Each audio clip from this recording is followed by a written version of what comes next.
just got back from church. I got the Holy Spirit with me right now. That's why I'm all dolled up. You guys are probably like, where you going, girl? Nowhere. I'm a homebody, guys. I just feel so empowered right now. I feel so inspired. Today's sermon was just chef's kiss. It was really talking about how like we have so much stress, we have so much anxiety about the future when God has already been there. This is the season where we need to be focusing on the internal instead of the external. These couple of weeks, I have been focusing so much externally on where I am not in life, where I want to be, where I wish I was, like the things that are absent in my bank account. We're getting into a winter arc. Like this is a moment where we need to lay low, really focusing on practicing these habits that are going to help us feel more happy and just more joyful in our life. Once we start prioritizing our peace, our well-being, our values, our faith, that's going to ripple into everything else in our life, and it's going to take away that stress, it's going to take away that worry, that overwhelm. All of that to say, I'm super excited to be sharing with you guys my journey in this 30-day challenge I just got out of. I'm sharing with you guys the tips, the tricks, and all the in-betweens of how this 30-day challenge transformed my life, how it has helped me get my life back together, and just hope that it is sustainable for you guys to carry with you into your own life and start practicing these habits, living a happy, healthy, and a life that is authentic to you. 30 days, 30. That is all it takes to get your life together. You can even get your life together in 1 week, 2 days. All you have to do is follow these steps. Simple as that. You are welcome. Stay tuned. Get a notepad, get a pencil. It's about to get good. Number one is you need to define your why. So the first thing I do anytime I start a challenge is I take a second, like 2-3 minutes, maybe 5 if I'm feeling up to it, and I just sit in silence, whether it be taking a walk, sitting on my porch, drinking some nice coffee, looking up at the sky. I take a moment to just be and really visualize myself. Like, how do I want to be feeling? How do I want to be acting? How do I want to be going into this new season? Why do I want to change? Why do I want to feel more energized? Is it to boost my productivity? Is it to feel less stress, less anxiety? Is it to better myself so that I can be the best I can be for my family, my friends, my loved ones? Once you strengthen your why, that's going to be your driving force. That's what's going to keep you focused. That's what's going to keep you disciplined. And when things get tough, that's what's going to help you realign yourself. Okay, my vision was really about me wanting to feel more balanced and more healthy in my mind and my body, so I can show up as my best in all the areas of my life. This came into play real quick. Early day 3 of my challenge, I was already snoozing my alarm. Days where I had zero motivation, I was exhausted, I was tired, I was cold. All I wanted to do is sleep. I had to remind myself that these habits that I'm practicing every day is for my long term. It's not just for 30 days. Like, this is a lifestyle. This is what's gonna help me be better and be the best that I can be for those around me. It pushed me through, y'all. So this is important. What really helped me was just writing it down, either in your notes app or writing it down on a post-it note, putting it somewhere where it's visible. But don't just keep it in here, because we got a lot of other things going on up here that are gonna be overflooding. Your why is just gonna go into the trash bin at that point. All right, I'm being honest with y'all. Number 2, create a foundation routine with core habits. The main goal in this 30-day challenge for me was to stick to a morning and an evening routine, because I have been trying for the past year to do that, and it has been very difficult. No matter how much I know how important it is and how much I try, I always tend to fall off the wagon, and I feel like a lot of us do as well. If it's not fun, we are not going to want to do it. We don't want to wake up at 5 o'clock in the morning. We do not want to always drink water. We don't want to go actually move our body and do something that takes extra effort. We already have enough stress in our day, all right, with the bills and work and family and friends, and it's just a lot of external circumstances. It's crazy how, like, in my challenge, I noticed days that I didn't stick to my morning routine or my evening routine, I felt so stressed. I felt so uneasy. It was like everything was more chaotic and I was more irritable. I realized that these routines were more important than I thought they were. And in this book, The Power of Habit, it really talks about the cue, routine, and reward, which is the habit loop. Our brain works like this when it comes to habits. Like whenever you see chocolate out or you see candy, the first thing that your brain is going to want to do is like, hey, there's chocolate there, go grab some, go eat some. And then it starts to become a routine because you start to do it every single time. You're like, oh, I see chocolate, then I grab it, and the reward is that you enjoy eating it. So if this can be good for chocolate, this can also be good for drinking water, eating healthier, going to the gym. So I incorporated that habit loop into my routine. Like you can start with stretching, like just 5 minutes of movement in the morning, drinking water first thing, setting one intention for the day, or just spending 5 minutes in silence. Like it just takes 10 minutes to have a good solid routine. It's just having that moment set for you to be by yourself, do what you enjoy. It just sets your tone up for the rest of the day. Start by identifying 3 habits that you believe will be essential to set you up for the day. Whatever they are, these have to be your non-negotiables. That really helped me was once I understood who I wanted to be, then I started to look at other people who were successful or influencers, whoever I looked up to.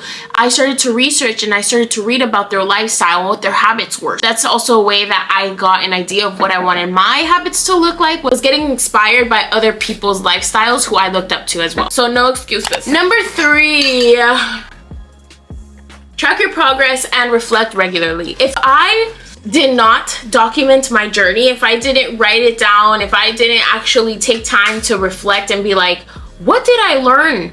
How is it going? How am I feeling? It would not have been effective at all. A lot of the times, a lot of us watch these videos and it goes in through one ear, goes out the other, and we're not practicing. We're not actively applying these things that we are learning in our life. Just by taking time to check in with yourself, it helps you see not only your growth, but it also helps you see where you can improve, and just helps you adjust your goals and understand where you are with your life and where you want to go. It's like an energetic pull that you get towards your future self because you're actively working to be better and you're thinking in the future instead of staying stuck in your worries and your anxious thoughts. It's just a huge perspective shift that has changed my life, and I know it will change yours as well. And there were moments when I didn't feel like I was making any progress. Like there were days where I literally would get home from work and I would work on my YouTube video, and I felt like I had been working on it for so many days. I was like, hey, let me reflect. And I was like, actually, I got a lot done in the last couple of days. I already imported my videos, I already started trimming some of the clips. Like I have made progress, and it made me feel more motivated to keep going and show up for myself. So reflection is gonna be your best friend. Number 4 is don't just make a to-do list. Okay, I am like the queen of to-do lists. I literally have a to-do list on my board right now. Like, look at this. I am not kidding, y'all. I learned that productivity is not as simple as a to-do list, y'all. We actually have to have systems. Okay, because if we just have a whole bunch of to-do lists, but we actually don't know when we're gonna do it, where we're gonna do it, how we're gonna do it, it's not gonna get done. And I've learned this the hard way. There were days where I had nothing planned. I just had my to-do list, but I was like trying to do all of these things at the same time, and I was just wasting energy and time because I was not focused on anything. So I was just all over the place. So for me, it meant really breaking down my goals, and instead of just overwhelming myself with daily expectations that I had, I just started setting intentions for my day, and I started setting reminders on my phone of the 4 or 5 tasks that I wanted to do for the day and the time that I intended to do each of them. So I use time blocking, but just finding a system that really works for you is gonna be so beneficial. Google Calendar is also very handy in that, or if you have a physical planner, just writing it down, looking at what your day is looking like and actually planning it out is gonna give you much more calm and clarity in your day. The key is consistency, not perfection, okay? Because not every day is gonna look perfect. Which leads me to the next tip.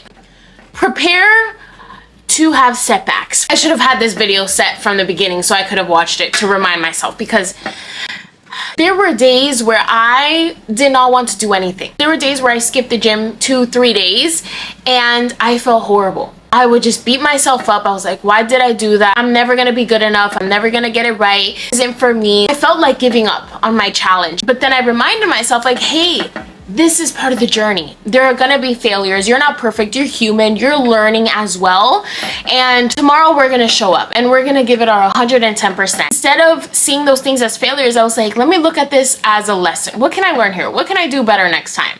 And I feel like a lot of us don't do that. We tend to focus more on what went wrong instead of what good came out of that. It's just a mindset shift that I am working on having this season because Lord knows I need it. It all really has to do with acceptance. Like, you have to accept that that's the journey, that there are going to be tough times, but you get to decide how you want to think about that tough time. Do you want to let it stop you, or are you going to let it strengthen you and build you up? So if you guys miss a day or two, just get yourself back up. If you guys need some accountability, because the first time that I started my journey, like 6 months in, I decided to get a coach, and it was a personal life coach that really helped me with my goals and just helped me stay accountable. So I grew a passion for teaching and helping people also because of the impact that I saw that a coach had on me. So I am starting my new coaching, helping you build those healthy habits and really stay accountable. So if you guys are looking for that, God is good. He led you to me. The link is down in the description. We can hop on a call and do a quick consultation to see if this is something that benefits you. And that is a wrap, you guys. These 30 days have been so transformational for my soul, for my mind, for my body. And we're now getting into the winter arc. So I'm definitely gonna need to do another challenge because your girl is gonna be cozied up, and Lazy Catherine just wants to stay in bed when it's cold. So we're gonna have to keep her accountable and just continue on working to being better. But if you're ready to do a 30-day challenge, you want to do it in a community, you need someone to build you up, keep you accountable, click that link down below. Let's chat and let's link a plan to see how we can help you build your dream life, feel your best. Remember to focus on your why, build a foundation of routines, healthy habits, and remember that it's not about perfection but about progress. Thank you guys so much for watching, and stay blessed. Oh my, what a one.